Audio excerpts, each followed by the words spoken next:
continuando aqui, tivemos que fazer uma pequena pausa. Então, continuando. Condições práticas do corpo imerso, tais como piscina e banheiros. Nós temos projetos que incluem piscinas, os grandes centros de hotelaria, os spas, os grandes navios de cruzeiro, né? E isso tudo demanda equipamento elétrico, tá? Principalmente em piscinas, principalmente em banheiros, ok? Outra condição de ambiente é o contato acidental de pessoas ou contato de potencial de pessoas com a terra, contato das pessoas com potencial de terra.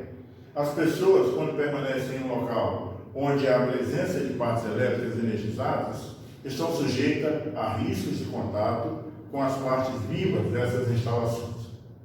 Então, o ambiente tem uma classificação que se define dessa forma: BC1, nulos ou pessoas em locais não condutores, tá? BC2, fraco, pessoas que não correm risco de contato em locais e condutores, tá? Locais que podem conduzir corrente elétrica, não há esse risco. BC3 é frequente, pessoas em contato com elementos condutores com frequência, tá? É preciso que essa pessoa esteja adequada àquele ambiente, tá? BC4, contínuo, pessoas em contato com elementos condutores continuamente. Então, quando o projeto quando vai se calcular esse ambiente, tá? Nessa classificação determina se as pessoas podem, devem ou vão estar ou não em contato direto com partes elétricas energizadas ou condutores de corrente elétrica ou tensão. A norma estabelece que a classificação de outros tipos de ambiente, que esses dias eram apenas citados. Tem alguns ambientes que a norma só cita, mas não leva em tanto consideração, porque é praticamente nulo, tá? Competência das pessoas, as condições de fuga de pessoas em emergência ou saída com urgência dos locais, tá? Choques mecânicos, natureza das matérias processadas ou armazenadas, tá? Natureza de que tipo de condutor você vai colocar, onde vai colocar e como vai colocar, tá? Esses componentes. Presença de fauna, presença de flora, presença de mofo. Em alguns componentes elétricos, a gente chama também de oxidação, né? Podem causar problemas ao funcionamento. Mas isso é uma coisa que não é bem considerada, porque quando você faz a implantação, você faz todo um tratamento, você faz toda uma adequação daquele componente que você vai utilizar, tá? Influências eletromagnéticas, eletrostáticas ou ionizantes. Por que eles são desconsiderados? Nós já tratamos antes de componentes corrosivos e químicos. Então, na parte ionizante, que eu já falei antes, a gente tem alguns tratamentos que são dados, limpeza, manutenção do material do produto em si, da implantação do equipamento do componente elétrico, manter ele de forma adequada, tá? Para que ele não incorra em eletroestática, alimentação eletroestática, alimentação eletromagnética, indução ou ionizante, tá? Materiais de construção e estrutura de prédio, beleza? E os projetistas devem considerar o seguinte: no desenvolvimento da sua planta, todas as características que envolvem referente ao meio ambiente são tomadas as providências necessárias a fim de tornar o projeto perfeitamente correto. Quando você for definir segurança, patrimônio e pessoas. Aí entram as pessoas qualificadas para fazer isso, tá? E outra, projeto elétrico não pode ser implantado por pessoas que não têm qualificação no serviço com eletricidade, ok? Então, o projetista não é, eu sou projetista, eu sou cadista, mas se você não tiver domínio sobre eletricidade, você precisa que alguém desse respaldo que nós chamamos de ART,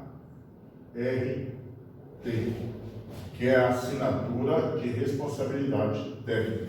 Isso definida aos engenheiros, hoje através dos CFTs, alguns técnicos já têm habilitação para fazer esse tipo de requerimento, e até um determinado. Antes pelo CREA podia, depois o CREA cancelou, tá? Cancelou a responsabilidade técnica, a responsabilidade técnica a técnicos em eletrotécnica. Tá? Já o CFT, ele saiu com a nova portaria, que é permitido, mas tem uma determinada carga que o técnico pode fazer isso. Ok? Vamos tratar agora, já tratamos de meio ambiente, vamos tratar agora do grau de proteção para pessoas e componentes e equipamentos elétricos. O grau de proteção refere-se à proteção de invólucros metálicos quanto à entrada de corpos estranhos, penetração de águas pelos orifícios destinado à verificação e instalação de instrumentos, ok? Pelas junções de chapas, portas, etc. As normas especificam o seguinte: grau de proteção através de um código composto pelas letras IP, seguida de dois números que significam a seguinte. Na letra A, na apostila de vocês vão ver. Primeiro algarismo indica o grau de proteção quanto à penetração de corpos sólidos e contatos acidentais, ou seja, o zero. Quando o primeiro algarismo é zero, sem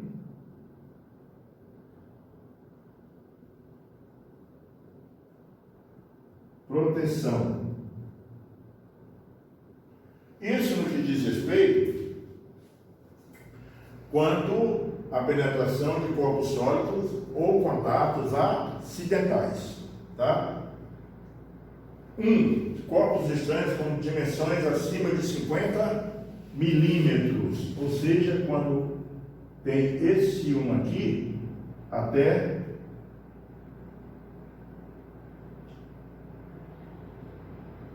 50 milímetros. A proteção não permite a entrada de corpos estranhos até isso aqui, tá? 2.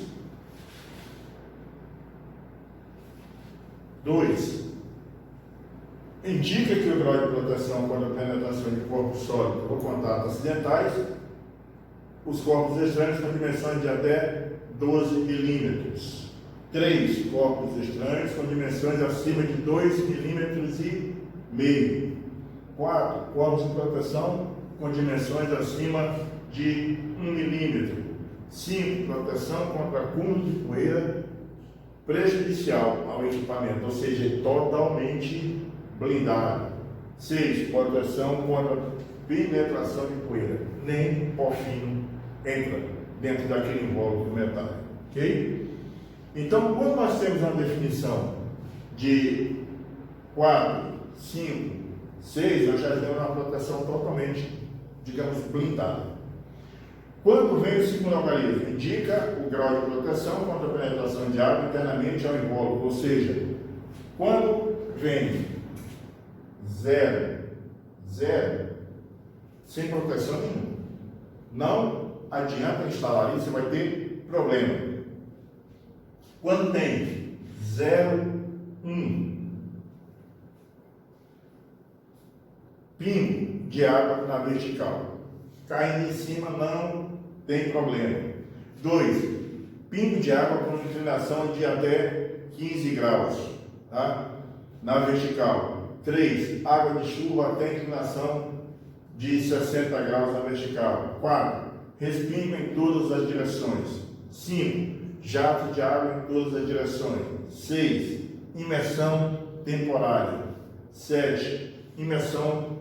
E 8, submersão. Se você tem um equipamento com grau de proteção 85, tá?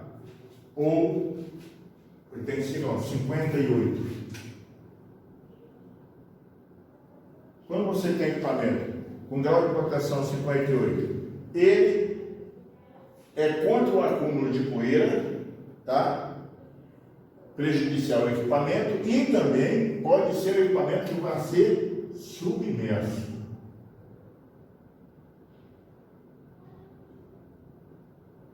ok? Além dele não permitir a entrada de poeiras que possam danificar o equipamento, ele ainda pode ser instalado submerso, tá? O grau de proteção é elevadíssimo. Quando a gente tem 64, além dele aceitar, ele não permitir que entre partícula a partir de 1 milímetro, ele ainda está disposto a você colocar em imersão temporária. Esse para um dispositivo que é 64. Primeiro organismo, proteção contra penetração de poeira. Segundo organismo, respinga em todas as direções. Ok? Se você tiver ele com grau de proteção 68, proteção contra a penetração de poeiras, ok? Proteção contra a penetração de poeira e ainda pode trabalhar submerso, ok? Deu para entender aí? Deu uma buscada direitinho lá. A gente tem muita gente que não dá importância a grau de proteção, proteção contra incêndio, cálculo elétrico, fatores ambientais, fatores climáticos, tá? E isso tudo é importante até para a elétrica predial.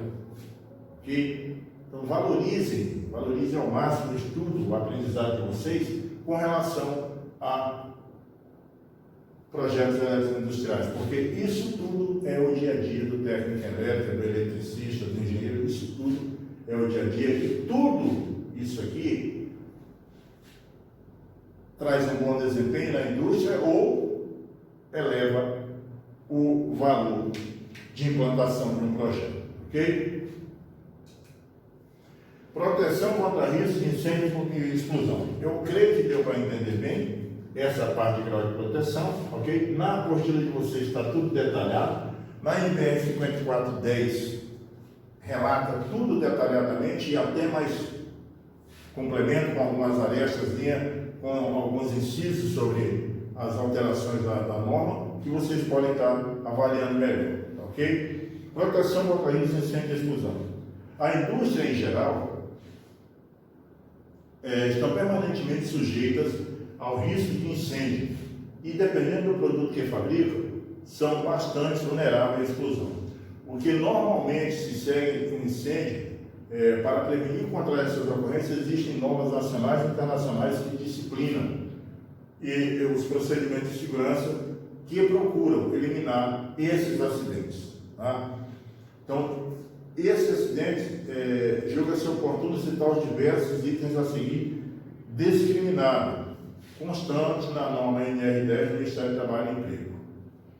Todas as partes das instalações devem ser projetadas, executadas e conservadas de forma a prevenir os riscos de incêndio e explosões, atendendo especificamente ao estabelecido na NBR 9883.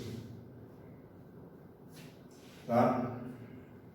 B. As instalações elétricas estão sujeitas a maior risco de incêndio e explosão, devem ser projetadas e executadas com dispositivos automáticos de proteção contra sobrecorrente, sob tensão, tá? Detecção e alarme e extinção de incêndio. Tá? Letra C. Os ambientes das instalações industriais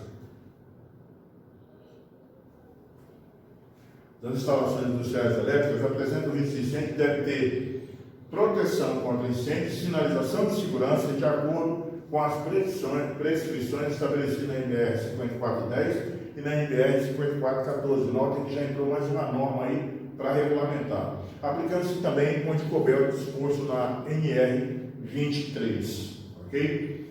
Letra D. Os extintores de incêndio nas instalações elétricas devem ser do tipo de dióxido de carbono, tá? Pó químico seco ou outro elemento não condutor de eletricidade, nas capacidades estabelecidas pela NR 23, sendo a extinção de incêndio com sistema fixo de água, tá? Mecanizada, restrita a equipamentos como transformadores, disjuntores, capacitores, grande volume de óleo. De acordo com a NBR 8674, tá? Os extintores de incêndio devem ser instalados no ambiente das instalações elétricas, em localidade sinalizada, protegido das intempéries, ok? Ambiente de livre acesso, armazenado em local seguro, para que nada venha impedir seu uso e aplicabilidade. A letra E. Ambientes de salas e recintos sujeitos à presença de gases inflamáveis e ou explosivos devem apresentar as seguintes condições mínimas de segurança: ser equipado com portas tipo corta-fogo, possuir sistema elétrico do tipo à prova de explosão, possuir sinalização que informe o risco existente e os procedimentos para atendimento a casos de emergência, tá? E a letra G, as partes das instalações elétricas sujeitas à acumulação de eletricidade elétrica estática devem ser aterradas seguindo-se as pressões estabelecidas pela NBS 5410, como eu falei anteriormente para vocês. Com a alteração e a revisão da regra, a parte de descarga atmosférica, tá, sujeita à eletricidade estática, essas coisas, está incluída nessa norma agora, a 5419 de 2015. Tá? Lá vocês vão encontrar um contexto maior com relação à proteção, incêndio e explosão, o que está relacionado à energia eletrostática ou descarga atmosférica. Okay? Os mancais e eixos de transição com polias metálicas devem ser aterrados, as correias devem ser providas de pentes coletores ligados à terra, dispostos de modo que os dentes dirigidos para a correia estejam em leve contato no ponto em que ela deixa a polia. Letra I. As partes metálicas de instalações destinadas a misturar, distribuir, armazenar líquidos inflamáveis secos pulverulentos, ou seja, que dispersam muito vapor, tá? E não condutores, devem ser ligadas eletricamente entre si à terra, em ponto suficiente para garantir que a descarga contínua de toda a eletricidade estática que nela se acumula seja feita. Na letra J, em locais onde são transvasados líquidos inflamáveis, o recipiente que se enche e que se esvazia deve estar ligados entre si à terra. Nos locais com risco de incêndio ou explosão, em instalações elétricas, durante o serviço de reparação deve haver sinalização com placa de aviso que chama a atenção para o risco de eletricidade estática. Tá? Agora nós vamos passar para uma parte mais complexa. Eu creio que deu para os senhores entender mais ou menos como devem funcionar as instalações e como deve ser elaborado o projeto. Proteção contra incêndio e explosão, tá? Na implantação desses equipamentos, o que deve ser levado em conta e elaborado no projeto, beleza?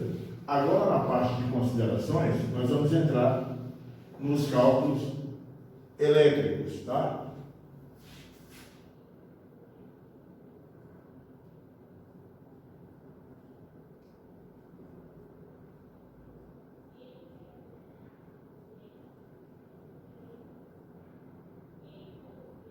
Cálculos elétricos.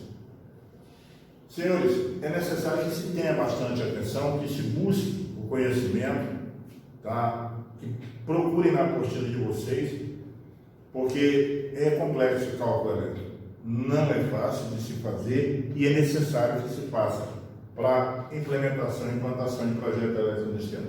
O cálculo elétrico permitirá aos senhores e ao projetista determinar o valor da capacidade dos diversos componentes do sistema, a fim de que sejam especificados e quantificados. Tá?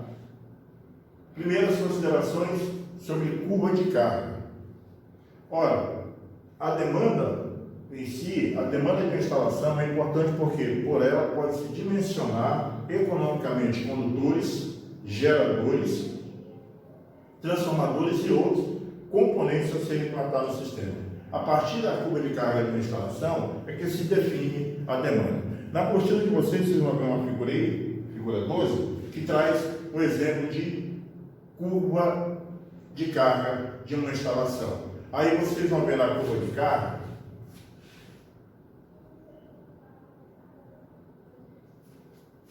minha letra não é a melhor do mundo, a mais bonita, mas vocês vão ver o exemplo aí, tá? Quilowatts, pico da curva, ok? Demanda, tá? E demanda mensal e fator, demanda máxima e demanda, tá? Aí nós temos a curva propriamente dita, ela sai, não sei se ficou igual a apostila dos senhores aí nós temos o que vai dar na figura 12, como demanda, tá? Período dessa curva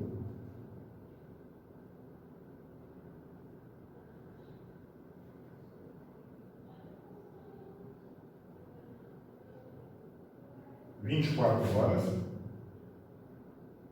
tá? Aqui para a demanda média, ok? Em 24 horas.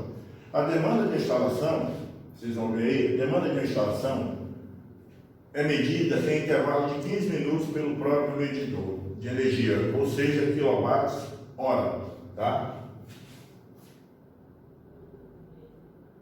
Quilowatts-hora. Instalado pela concessionária. Geralmente existe um sistema interno no medidor que efetua a integração da curva de carga e registra a máxima demanda no mês. A área sobre a curva da carga traçada entre os eixos de demanda e do período de energia consumido pela instalação no período ordenado máxima seria a demanda máxima, seria essa aqui, que está entre a quilowatts-hora e a demanda, tá? Então seria esse aqui no consumo mensal. Define-se também a demanda média. Esta seria a altura do retângulo, cuja base é o período de tempo e a área de energia total. Logo, a demanda mensal, vocês vão ver aí a fórmula, a demanda mensal é igual a, tá? A demanda mensal vai ficar igual a, além das definições acima que vocês vão considerar aí pelo livro, na curva de carga, você instala a potência disponível. Então, a demanda mensal é igual a potência disponível mais dividida pelo tempo de consumo.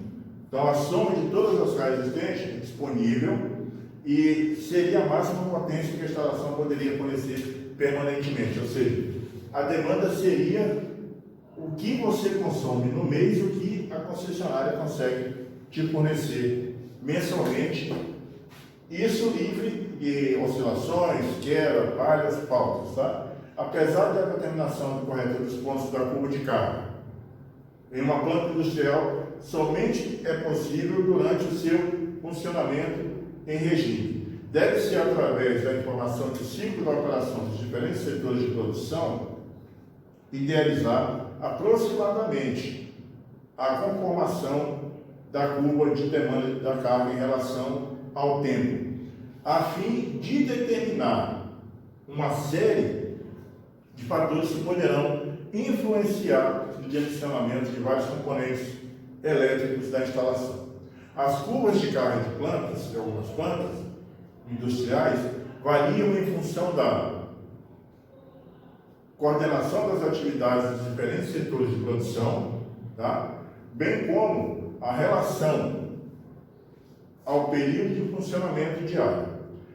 No primeiro caso, é de interesse da gerência administrativa manter controlado o valor da demanda de pico, a fim de diminuir o custo operacional, tá? Isso é conseguido através de um estudo global das atividades de produção. Isso, geralmente, quando se faz um projeto, você tem uma demanda que você vai utilizar e vai colocar no projeto. Eu preciso de 2.000 quilowatts